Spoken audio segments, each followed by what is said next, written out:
हो सकती है? क्या कोई ऐसा संस्थान है? 40-45 वर्ष की उम्र में व्यक्ति अपने परिवार को पालेगा। बेरोजगार आदमी कैसे अपने परिवार को पालेगा? 2 सालों तक घर से बाहर रह पाएगा? उसके घर को कौन संभालेगा? उसके बच्चों को कौन पढ़ाएगा? बेरोजगारों के साथ, शास्त्रीय बेरोजगारों के साथ आज धक्का मजाक कर रही है सरकार। हिमाचल सरकार शर्म करो, शर्म करो, शर्म करो। भारत की 2 प्रतिष्ठाएं हैं। भारतस्य प्रतिष्ठित द्वये संस्कृतम संस्कृतिस्तथा। भारत की 2 ही प्रतिष्ठाएं रही हैं, जिन प्रतिष्ठाओं के कारण से भारत विश्व गुरु बना है। जयतु संस्कृतम जयतु भारतम, शास्त्रियों के साथ खिलवाड़ करने वाली सरकार नहीं चलेगी, नहीं चलेगी, नहीं चलेगी। शास्त्रियों के साथ खिलवाड़ करने वाली सरकार नहीं चलेगी, नहीं चलेगी, नहीं चलेगी।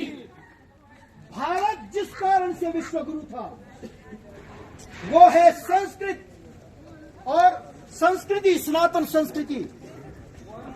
संस्कृति, सनातन संस्कृति, संस्कृताश्रिता। वो सनातन संस्कृति संस्कृत पर आश्रित है। भाइयों, आज बड़े दुर्भाग्य की बात है, हमारे ऊपर बहुत से विदेशियों ने शासन किया, मुगलों ने शासन किया, अन्य बहुत लोगों ने शासन किया, हम उस बात में नहीं जाएंगे। लेकिन उन्होंने हमारी संस्कृति को उजाड़ना चाहा, मिटाना चाहा। सनातन संस्कृति नहीं मिटेगी, क्योंकि सनातन वही है जो पहले भी था, आज भी है, आगे भी रहेगा। देव भाषा का मजाक बनाने वाली सरकार होश में आओ, होश में आओ, होश में आओ। संस्कृति के साथ खिलवाड़ करने वाली सरकार शर्म करो, शर्म करो, शर्म करो। सनातन को मिटाने वाले स्वयं मिट गए, लेकिन सनातन नहीं मिटा, वो मिट भी नहीं सकता। जब जब भारत में संस्कृति पर आघात हुआ है, संस्कृत पर आघात हुआ है, तब तब हमारे पुरखों ने, हमारे बुजुर्गों ने सभी सुखों को छोड़ करके जंगलों का रास्ता लिया है। जंगलों में जाकर के कंदमूल खा करके, घास पत्ते खा करके इस संस्कृत को जिंदा रखा है। आज हमारे ऊपर है, हमें भी संस्कृत के लिए लड़ना पड़ेगा। बड़े दुर्भाग्य की बात है कि गुरुकुल बंद हो गए। आज तक भारत की सरकार कहीं पर भी गुरुकुल को चलाने के लिए कुछ नहीं कर रही है। सनातनियों के मंदिरों से पैसा तो लिया जाता है, लेकिन सनातन धर्म की रक्षा के लिए, संस्कृत की रक्षा के लिए कोई गुरुकुल नहीं चलता है। बड़ी शर्म की बात है। आज हिमाचल में कुछ संस्कृत कॉलेज हैं, विद्यालय हैं, जहां पर शास्त्रों का अध्ययन होता है, लेकिन आज इस काले कानून के कारण से वो संस्कृत कॉलेज भी बंद होने की कगार पे। हम ये नहीं चलने देंगे। जो संस्कृत पर आघात करेगा वो हम सबका शत्रु है। दुखों की सरकार को भेजो हरिद्वार को, दुखों की सरकार को भेजो हरिद्वार को। सनातन पर जो आघात करेगा हमारा शत्रु है, और शत्रु को मिटाने के लिए जो भी हमें करना पड़ेगा हम करेंगे। हम सरकार से पूछेंगे ये डिग्री किस काम की है, किस लिए हमें दी। हमारे गरीब माँ बाप के पैसों को जो जिन्होंने हमारे ऊपर उसको लगाया, ये डिग्री हमने ली, आज हम इस डिग्री का क्या करेंगे? सरकार इस बात का जवाब दे, इस डिग्री से हम क्या कर सकते हैं? ना हम +2 हैं, ना हम ग्रेजुएट हैं, हम क्या हैं? जो हमारे लिए संस्कृत वही पढ़ा सकता है जिसने सही से व्याकरण पढ़ा है। जो एक ऐच्छिक विषय लेकर के संस्कृत पढ़ता है वो सही से व्याकरण नहीं पढ़ता है। संस्कृत को व्याकरण पढ़ने के लिए 1 वर्ष नहीं, 2 वर्ष नहीं, 5 वर्ष की आयु के बाद जो बच्चा निकलता है और वो गुरुकुल में जाता है, पहले उसके संस्कार किए जाते हैं। बिना संस्कारों के संस्कृत आ ही नहीं सकती, उसको अधिकार ही नहीं है। जिसके पास संस्कार नहीं हो, संस्कृत नहीं पढ़ सकता, वो पढ़ ही नहीं पाएगा। उसको सुशिक्षित होने के लिए संस्कारों की आवश्यकता है।